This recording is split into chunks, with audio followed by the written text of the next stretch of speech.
binabanggit. Because sa spirit, siguro wala kayong question that the spirit of Bishop Benny Abante is willing. Pero nabulong sa akin ni Bishop Rubel, kanyang kapatid, si Utol, akala 28 pa, nag-basketball. Nakakasok sa basketball, kaya yun, nagpapahinga, nagpa-check up muna, no? Alam mo, lahat po na magagawa ng Panginoon, sinusubukan din po ng demonyo na mawala ka agad yan. Tayo po ba na-touch sa preaching ni Bishop Benny? Gusto po ba natin na maraming pang mga kababayan at kapatid natin, lalo yung hindi nakakarinig ng salita ng Diyos, ay mapakinggan po ang namin tayo ni Bishop Benny. Amen. Gusto po ba natin na katulad po ng ating pastor, marami pang ma-mentor si Bishop Benny. Amen. Kung gusto po natin yan, ipag-pray po natin ng sincere na prayer araw-araw ating mga church leaders, ang ating po mga bishop, mga pastor at ang preachers. So yung po na usilin sa inyo. Kasama po siyempre, walang iba kundi si Pastor Richard. Yung G ata, Gomez ata yan.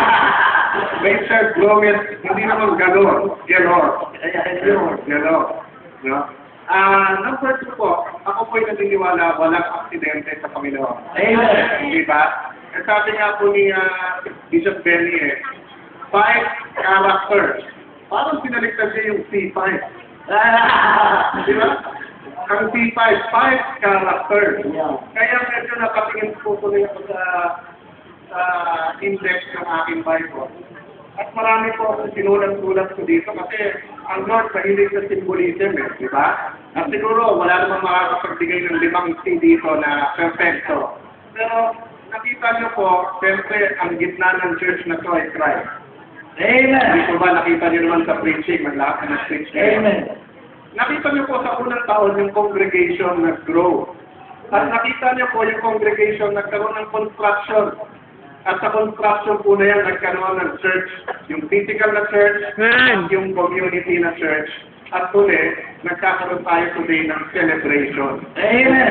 Yung 5 C na yan, Christ, congregation, church, construction, celebration. Pero kahit anong 5 C na ipagkama mo nakita ko rin na pwede magkaroon ng Christ, yung Christ parating na sa center, pwede magkaroon ng change, na transformation. Amen. At yung change na yung nag-uumpisa sa sarili o yung character, yung tao na yun, sinabi ni Bishop Benny kanina, maging kung ano man role natin as the leader, maid, or as the prophet Elisha. At nakikita, pag nagkakaroon ng change sa inyong sarili, community, at character, magkakaroon ng change sa community. Amen. At pag nagkaroon ng change sa community, you will see more caring. No?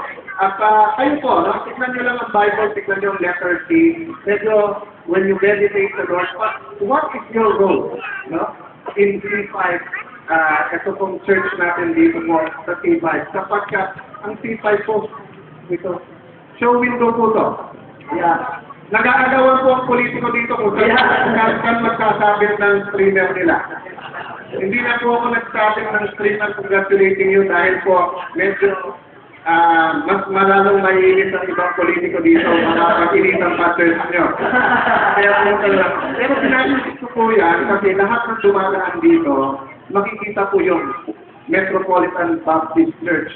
At iniisip din, pero hindi lang naman po building lahat ng matouch nyo sa inyong lugar, sa inyong trabaho, sa inyong home, sa inyong community, they will be asking what your church stands for. And narinig nyo naman ang preaching, no? Amen. Lastly, let me just close with this. Gusto ko lang po ito i-share sapagkat sa dami po ng mga solusyon na binibigay sa ating economic development. And I'm sure, no, maraming seminar yan, maraming preaching tungkol dyan, economic, political, good governance, etc.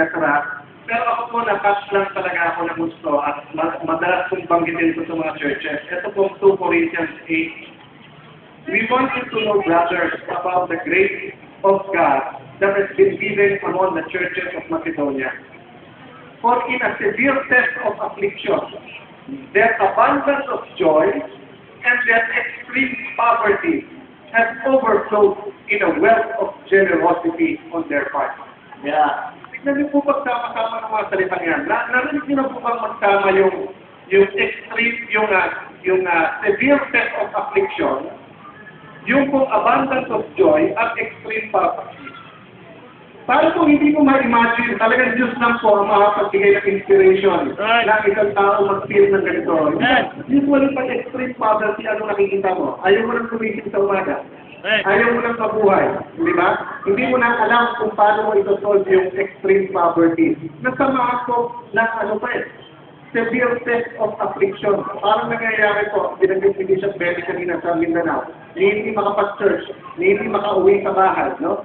Pero sabi dito po, overflowed in the wealth of generosity on their part. Tutuloy ko po, for they gave according to their means, as I can testify, and beyond their means of their own free will, begging us earnestly for the favor of taking part in the relief of the saints. And this not as we expected, but they gave themselves first to the Lord, then by the will of God to us.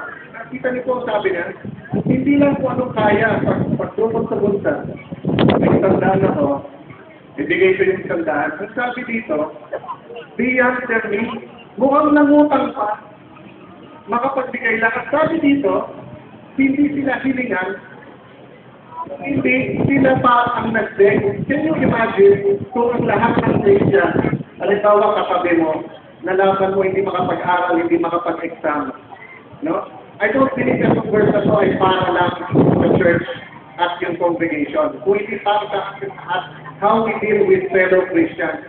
Can you imagine kung yung katabi mo, hindi makapag-aral yung anak dahil wala nang pamasayo, wala nang napagbigay ng tuition, hindi makapag-anak. Can you imagine kung yung i-direct ka pa, Brad, sige na Brad, payagan mo na ako na itong semester pag mamayag ng tuition ng anak mo. At sasabihin mo katabi mo, pero bakit Brad? Bakit gusto mo dahil sobra-sobra ka pa ngayon? Hindi. Hirap na hirap din ako. Pero may joy sa akin kung ako makakatulong. Totoo kong maraming corruption, totoo kong maraming problema sa bansa.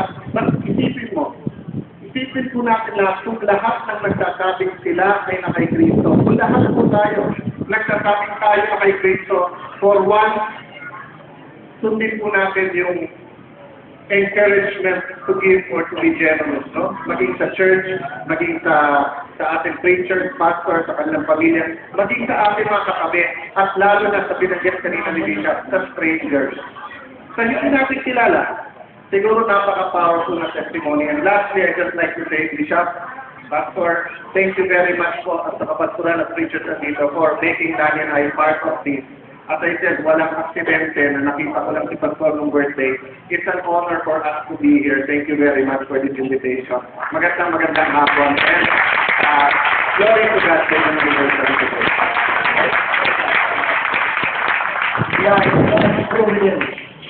Ito na po pinakilala po ng ating pong pastor ho sa Senador sa the birthday niya. After that, tatlong beses daw pagkasuwasan. At ako'y magpapasalamat. Napapadaan na po yan sa dito. Sinatanong at kalagayan po natin dito. Lagi po tayo kinalalayan po sa kalagayan po natin dito. Okay? Mayroon po tayo po. Hindi ko na po pwede kayo magpasalita po lahat po. Pero pinagpapasalamat po. Gusto ko pong i-recognize po sina Iris po at pagkasamaan. Mga leaders po dito sa group at asosasyon po. Pwede ba sila tumayo? Yan. Okay, kasama po nila yung mga kapatid. Salamat po. Marami po dyan. Mga leaders po dito sa ating lugar. Okay? At nandito po yung mga pastors muli. Gusto ko po kayo tumayo. Meron kami pong simple ho na parang ala-ala ninyo sa aming anniversary. So, request ko lang po lahat ng mga pastors of the Christian.